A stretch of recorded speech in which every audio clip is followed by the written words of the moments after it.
I've made one change in my life recently that has been the single best thing I've ever done for my mood, my body, my energy levels, my productivity.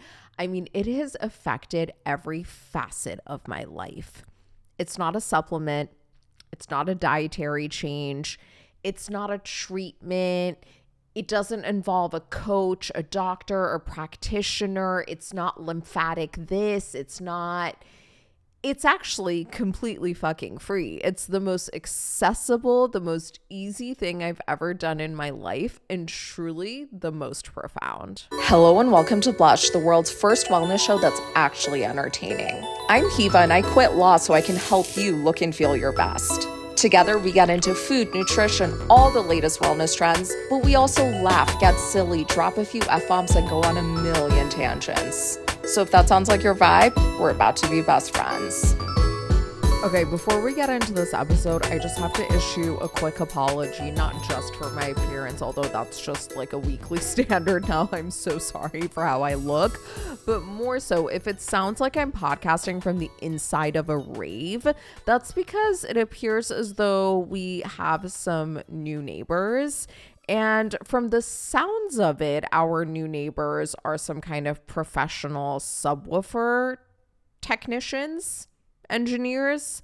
They have been here for approximately 5 days and the bass has truly not stopped. Who knew that this was such a demanding job? All jokes aside, they seem to like really fucking love dubstep, and I would be annoyed, but I'm more curious. I'm kind of transfixed by it, quite frankly. Like, I wish I loved anything as much as these people love to make our floors and walls shake with the sound of bass. So if the mic is picking it up, hopefully it's not, but if the mic is picking it up, I'm so sorry. Welcome to the hellscape that is my new home, or that is now my home, I should say. It's always been my home, but now it gets to, give me PTSD flashbacks of going to Avicii shows in my early 20s. Okay, moving right along. So before I share what this one big change I made is, I have to give you a bit of background so you can understand why this is so fucking profound.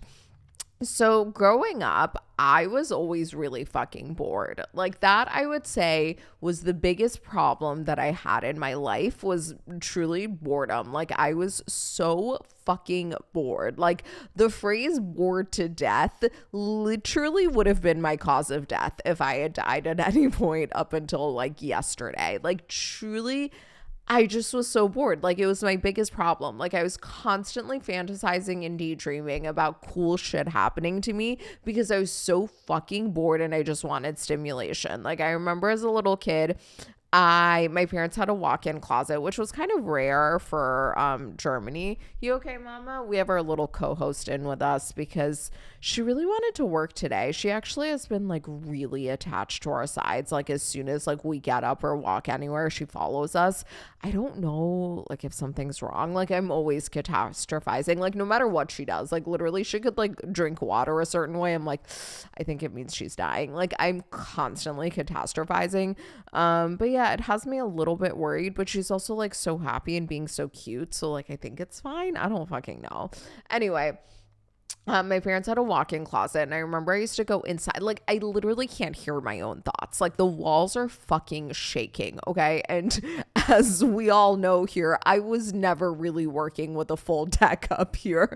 So the last thing we need is this bass situation. Like, what do you think is going on? Like, when I tell you, it literally will not stop. It's like from the moment we wake up, it's going on. All through the night, it's going on. Like, it's a Wednesday. It is a Wednesday right now, okay? Like, why is it so important to be playing this much bass? Anyway, I was saying, I used to go inside. I mean, this is like the antithesis of my childhood, right? Like, maybe if I had bass playing 24/7 in my childhood, I wouldn't have been this fucking bored all the time. But yeah, I'd go inside my parents' walk-in closet and I'd close the door. And I was really into Narnia, like the book series. And so I was like, cool, like maybe if I go inside the closet and I close the door, I'll end up in this like magical universe with all this cool shit happening. Or after I saw Alice in Wonderland, I kept trying to walk through the mirror to go to this like cool magical world. And it wasn't because like I hated my life or like, you know, everything was so wrong and I just had to like escape from this life to like a magical fairyland. Everything was fine by and large, but it's because I was just fucking bored. I just wanted more excitement. And I would say that that thread has continued throughout my life. Like when I look back on when I really, really wanted to manifest a partner, it wasn't because I was like so lonely. It wasn't because I like needed the validation of romance. It wasn't because I don't know, was like so fucking horny that I needed to have someone that I could sleep with all the time. It wasn't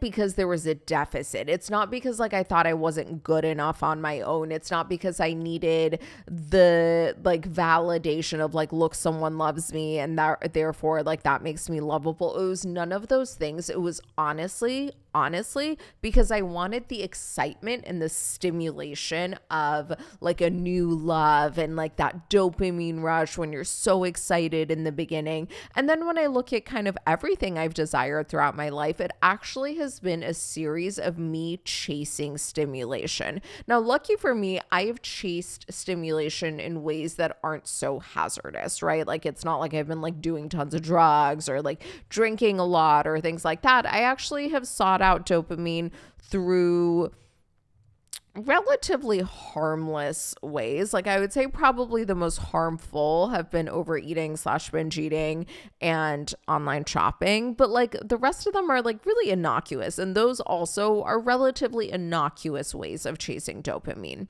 Anyway, a few weeks ago something happened. So I've mentioned a few times that I'm doing the Artist Way with some friends, and there was a week of the Artist Way where one of the assignments was to do what she calls reading deprivation. So she encourages you not to read for a week. Now, keep in mind, this book was written in the 90s, so there are some things that are dated, and we all have interpreted reading deprivation to mean like maybe social media deprivation, because it's not like we're not a society who reads so much, you know what I mean?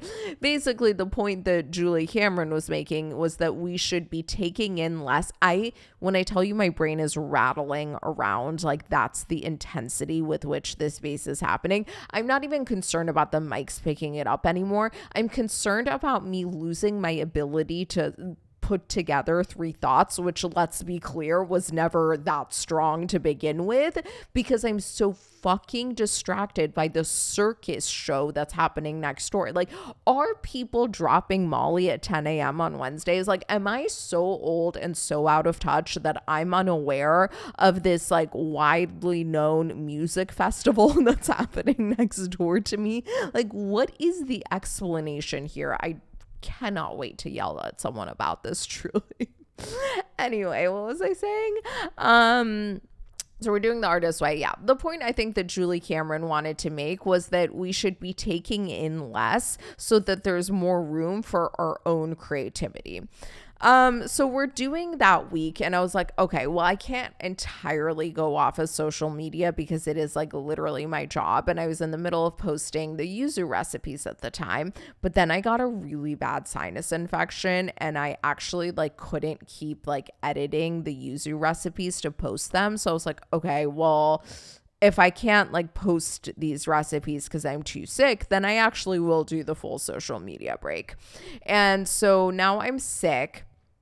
I'm doing a social media break, and I had just kind of come up with this new policy for myself to not eat in front of the TV anymore and to like sit down at the dining table and eat my meal and then sit down and watch TV on the couch afterwards if I want. So all of a sudden it's like I have no work to do. I have no social media to scroll. And if I want to watch TV, I can't pair food with it. Guess what I was? Bored out of my fucking mind, like losing my mind with boredom. And it was during those few days that I had probably one of the biggest breakthroughs of my life, where I realized how unbelievably low my tolerance for boredom is, and how extremely high my need for constant stimulation is, and how far I go to chase stimulation. Like, let me paint you a picture of how I used to eat back before I moved to New York in 2018. So let's flash back to like 2016 when I was in law school. I used to get in bed at night, put on my favorite show. I would save it for this, like whatever the latest episode of Vanderpump Rules was, or like whatever was on TV at the time. That was my absolute favorite. I would save it for this occasion. I'd put on my favorite show. I'd have my laptop open and have like law school stuff open, like as though I was fucking working. I'd be scrolling social media or playing games on my phone, and I'd have my dinner. So I'd have stimulation 1, favorite TV show, stimulation 2, laptop, stimulation 3, my phone, stimulation 4, food. And that is how I would eat. I would stack all of these like exciting activities on top of each other and just like create this like dopamine bomb, like this stimulation bomb, like just getting in as much stimulation as I could fucking get into my life. Like, it was actually so nutty. And even though I've scaled back a bit, up until a few weeks ago, I still would watch TV, scroll on my phone or play games on my phone, and eat, and do these things simultaneously. Like, yes, there was like, obviously, like I wasn't in the midst of like a game with every bite I was taking, but like if I wasn't eating, then I was playing the game on my phone. Like, I could never just sit and watch TV. And then I was thinking about all of the things in my life that I don't do because like I get anxious about like how bored I'm gonna be. Like, I hate getting treatments at spas and salons because I'm like, I just cannot sit in the chair that long. Like, the only ones I do are like the absolute necessities. Like, yeah, I get my whole fucking face threaded because otherwise I would look like an orangutan. Okay, like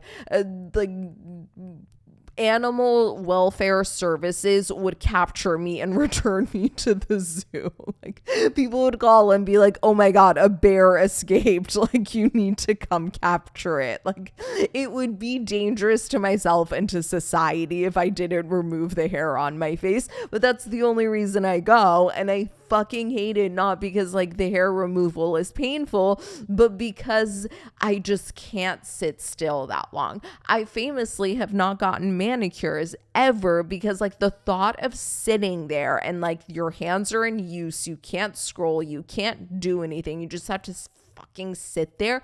I lose my goddamn mind at the thought of it. Even massages I don't get as often as I'd like because sometimes I'm like, oh, I just don't know if I can like sit there the whole time. Like, that's supposed to be an enjoyable activity, and the thought of doing an enjoyable activity without 20 other forms of stimulation happening at the exact same time. By the way, speaking of stimulation, no one has ever been more overstimulated than I am in this exact moment because I basically have a subwoofer right behind my head playing. It's actually not dubstep, in all fairness. Like, it's actually like quite pleasant music. I just am very confused as to the need for it to be on as much as it is. Like, it literally has not stopped. Like, do these people not sleep? Speaking of stimulation, I think they have been on Molly for the past 5 days straight because that is the only logical explanation I can come up with for wanting to listen to this much house music.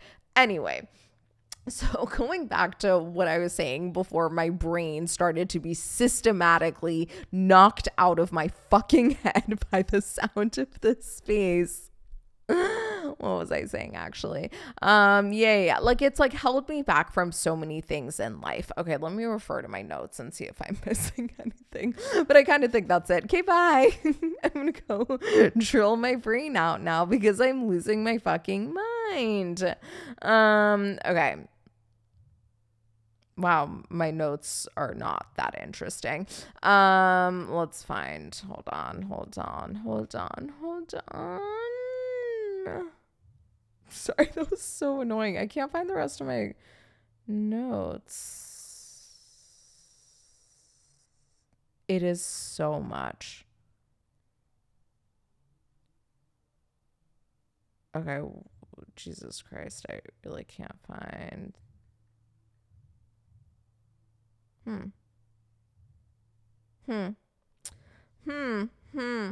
Okay, there we go.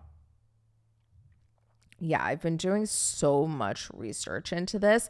And then I was like thinking about all the other things that I've done throughout my life. Like, for example, I'm someone who loves to talk and I love to talk about myself. I was like, wait, that's a way that I've been getting stimulation. It's not like I do it because it's stimulating, it's exciting. And then I was thinking about another thing I've done a lot of throughout my life, and that's daydreaming. And I was like, holy shit, when I sit there and I daydream and I fantasize, that's another way that I'm getting that stimulation. I'm getting that constant dopamine rush. And like, this is actually what's ruling my life. Like me sitting down and overeating, it's not because I'm hungry. It's not because I've been depriving myself because I haven't been doing those things. It's because I need the stimulation. Like, when I overspend, again, I need the stimulation. And so I was doing a lot of research on like fast dopamine versus slow dopamine. And I'm sure you guys have like heard about a lot of this stuff, but basically,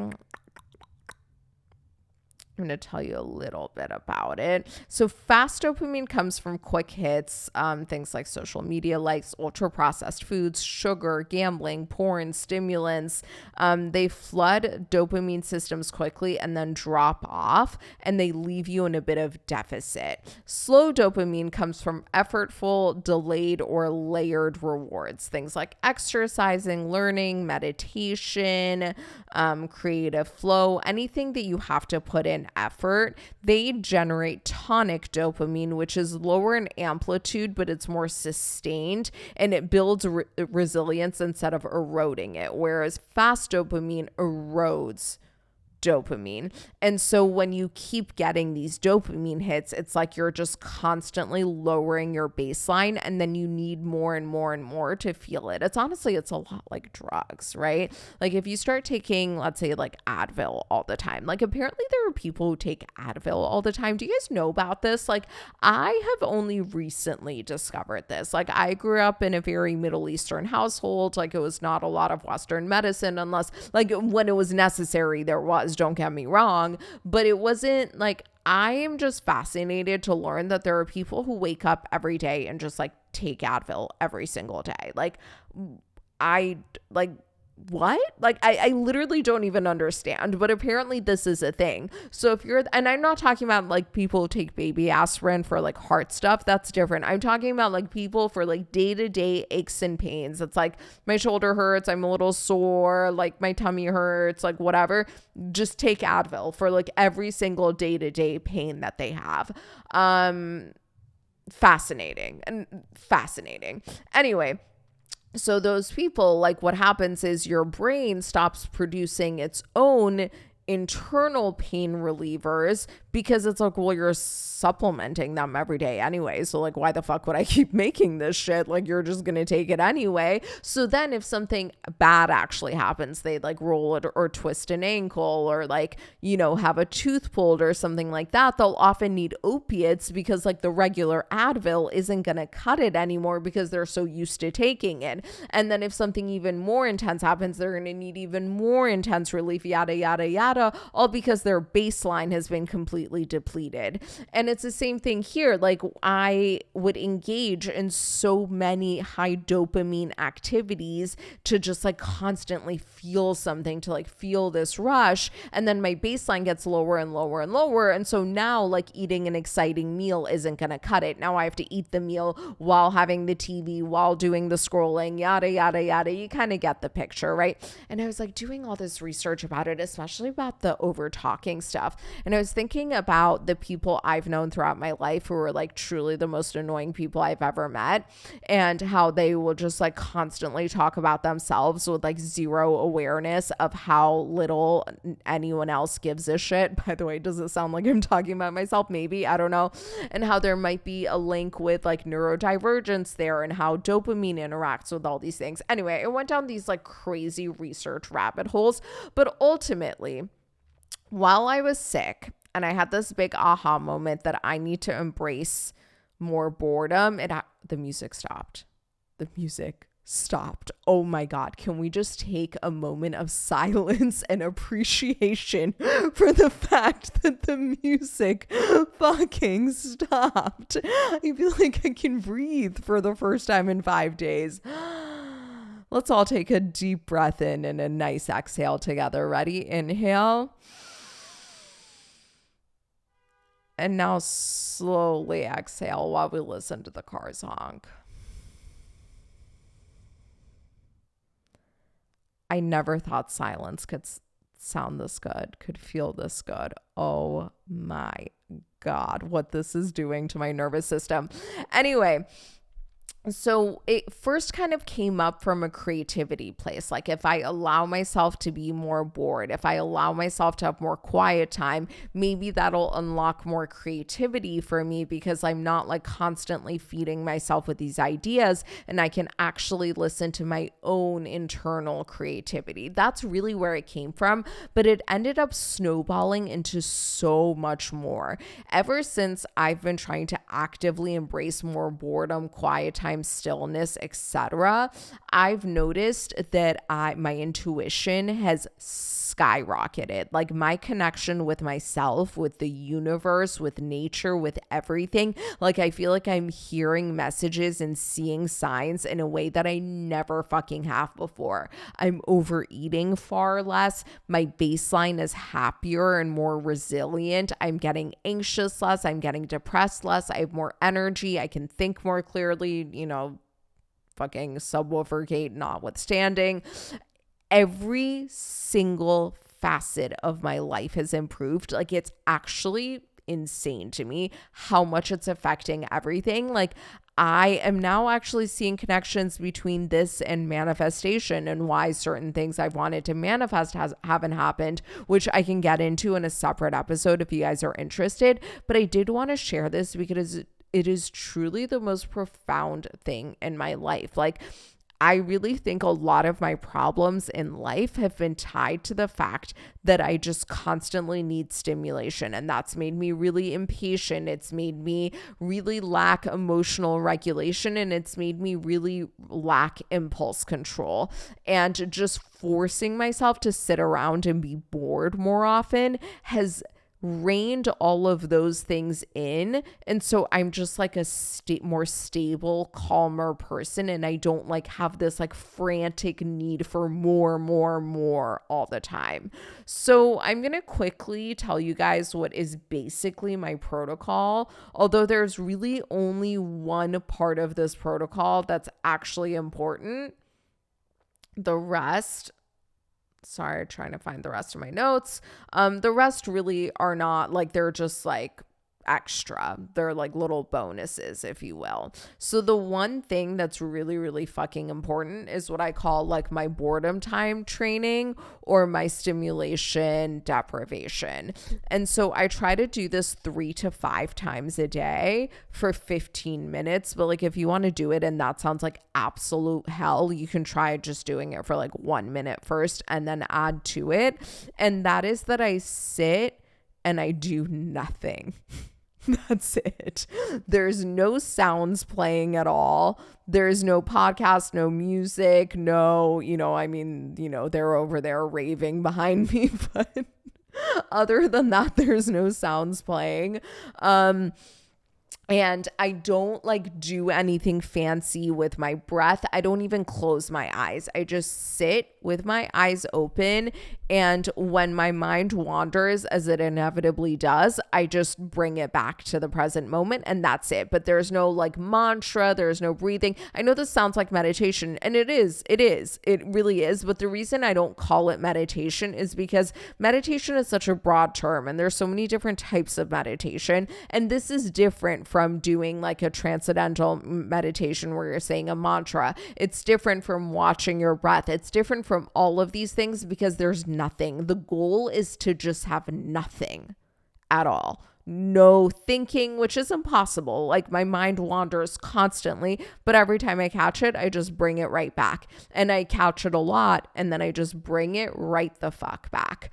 So that is like actually the most important, the most transformational thing. The other things I've been doing is during like my walks throughout the day, I do at least 2 walks without any music, without any headphones, without podcasts, without making a phone call, with nothing, no stimulation. I do at least 2 pees every day where I don't bring my phone. There's no distractions. I'm not scrolling. I'm not doing anything. When I prep food, I don't play things more often. Basically, I'm just like doing less. Like I'm listening to less things. I'm not voice memoing as much. Like I'm not calling people as much. I'm not listening to music, listening to podcasts. I'm not scrolling as much. I just am like doing one thing at a time. And then the other thing, like there are a few other like specific ones where it's like, I'm not like grocery shopping as often. I'm not ordering shit from Amazon as often. I'm not talking. I have like a window in every day basically where I'm like, I can talk about myself during that time to my friends, but the rest of the time, like I can answer their questions and stuff, but I'm not going to like share like about myself again, because I was using as a form of stimulation. And then I do singular stimulants. So if I'm eating, I'm doing nothing other than eating. I'm sitting down at the table, no phone, no TV, no music, nothing. I'm just eating. If I'm watching TV, I'm just watching TV, no computer, no phone.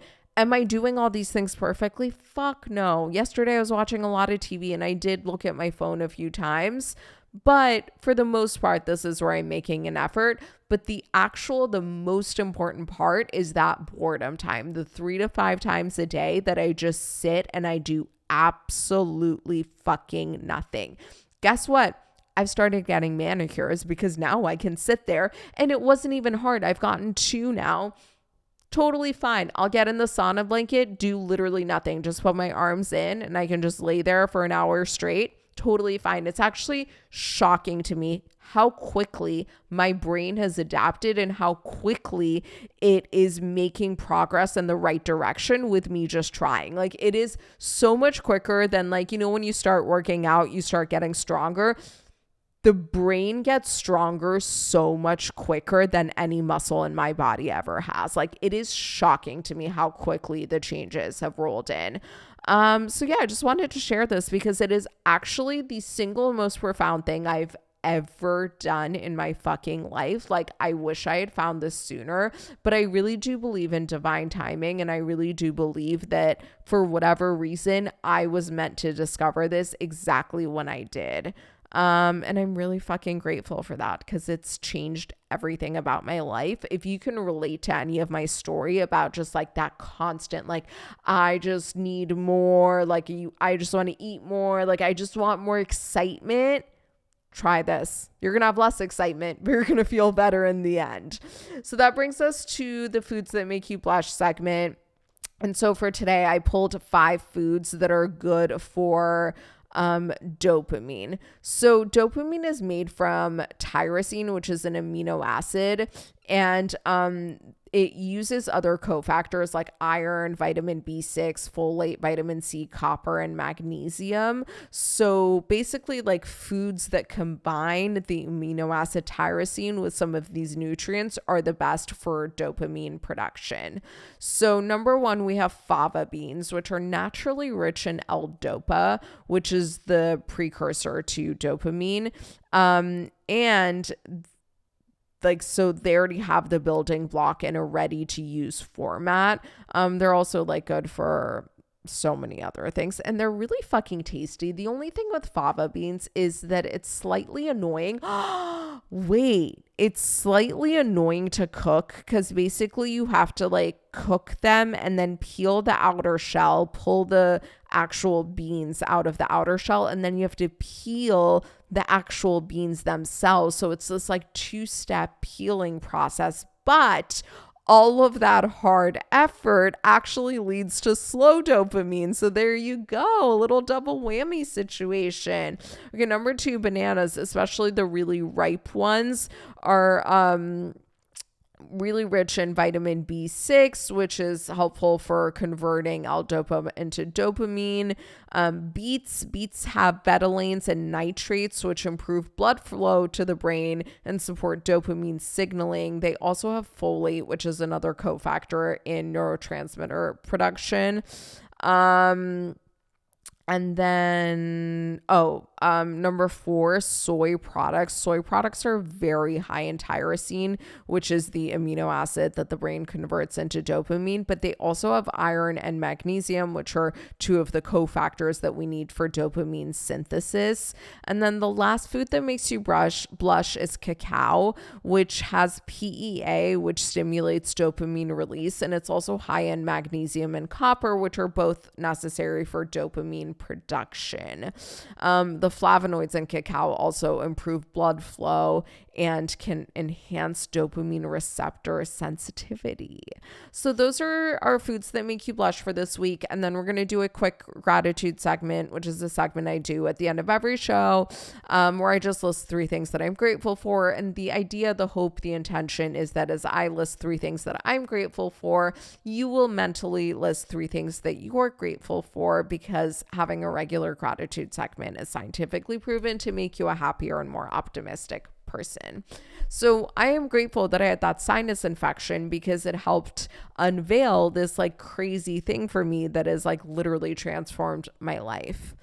I am grateful to Sanzo for sending me these tins. They're not like paying me for this at all. I just put it here next to me ready to drink whenever I wanted to, but I really like their sparkling waters. I like the calamansi. I like the yuzu one the best.